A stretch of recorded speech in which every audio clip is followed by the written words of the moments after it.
Okay, so hi guys. This is just a brief video going over in-text citations for MLA format. So I'm just going to share my screen.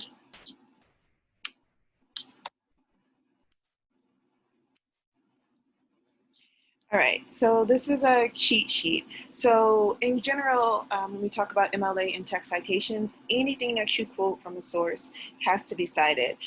Anything that you paraphrase from a source also has to be cited. So when you paraphrase, you're taking that quote and you're putting it in your own words. So here's how you do it. And again, it's just a cheat sheet. So say this is my article, right? So the title is Remedial Study for Failing Public Schools. The author is Trip Gabriel, and the source is the New York Times. It's not on here, but the website I got it from is the New York Times. So general rule of thumb, in-text citation, if it's an online source, check your works cited. The in-text citation should be the first item that appears in the works cited. So when you do your works cited, it usually begins with an author. So if I have an author, I'm going to use the author's last name.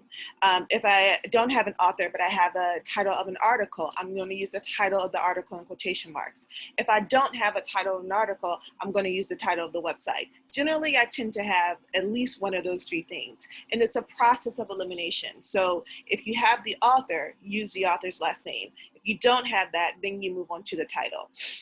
So I'm just going to show you some examples. So if there's an author, use the author's last name. So here's my quote. When I come out of it, I just use the author's last name. His last name is Gabriel.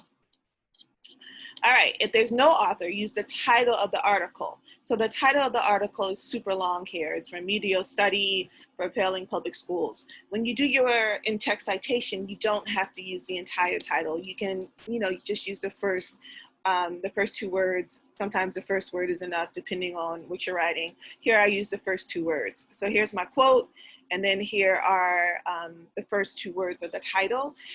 Because it's the title, I had to put it in quotation marks. All right, so that's it. I don't have an author, I do have a title, so I'm going to shorten the title to one or two words. I'm going to put it in quotation marks, and then that will serve as my in-text citation.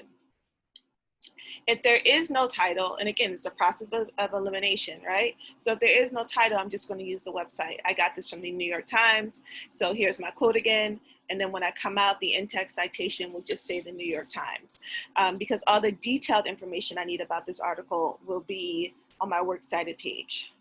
That's generally it. It works the same way for paraphrase.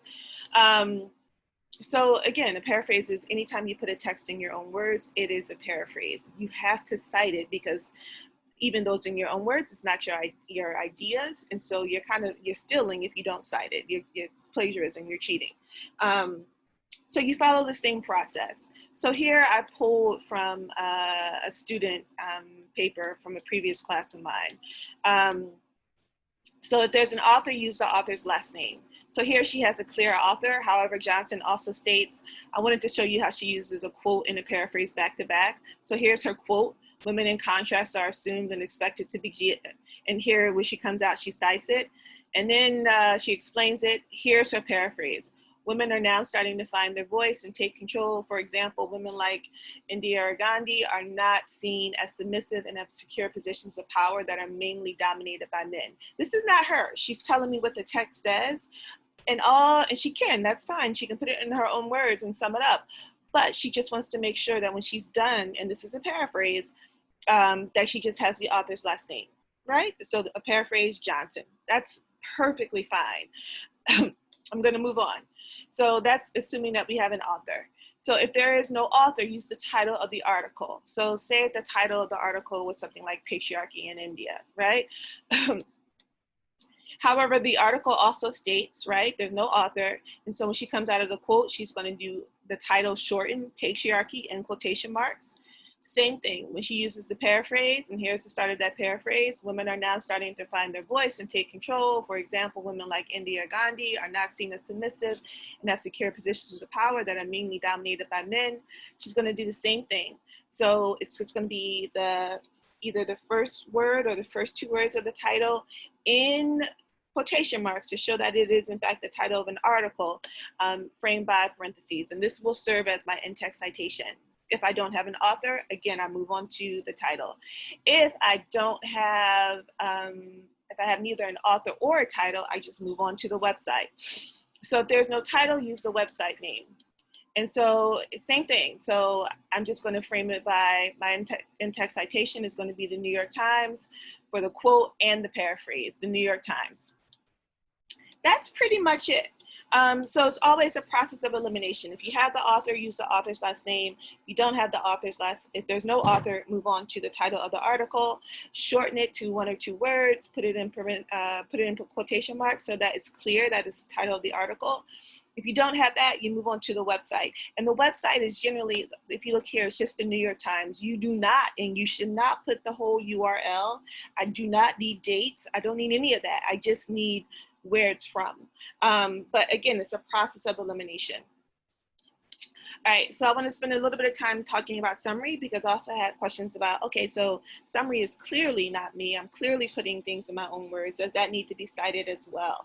Not in the same way. So here's a sample summary. And so I know it's a summary by the setup. So here's the title, In Obedience to Authority, Stanley Milgram. Here's the author, argues that people who are normally, okay, so I know it's still Milgram speaking because of how I set it up. So he recounts, it's still Milgram, right?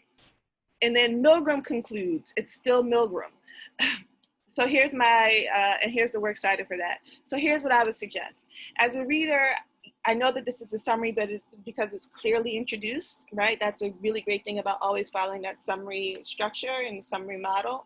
So I always should see the author, I should always see the title, I should always see the main argument. And then another trick is to begin sentences with the author's last name or the appropriate pronoun, he or she, to show that the ideas are still the author's, even though you are putting the text in your own words. And that's basically it. So here's a website, and this is one of my favorites when I teach. All of you have to take 102, so you're moving on to 102. So this is a really great website that goes into detail about in-text citation for MLA format. So there's tons of information on this website, but what I just did is I just summed it up for you. So I'm going to stop my share. So as always, if you have any questions or concerns, just shoot me an email. If you want me to look over something, that's fine too. And that is it. Okay, take care.